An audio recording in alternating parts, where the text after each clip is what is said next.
This is the 2014 Disaster Relief and Incontinuity Plan, the proper way to install toilet paper. You'll note at the fixture there is a spring loaded device. You push it in with your index finger, flip it open. Next, you will take the toilet paper of your choice and thread it into the spindle.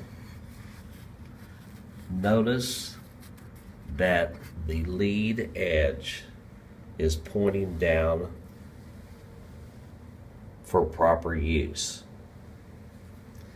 Once you've installed your toilet paper of choice, you will go back to the left side of the fixture, draw the fixture in, insert your thumb inside the roll of paper, and then slam it from left to right.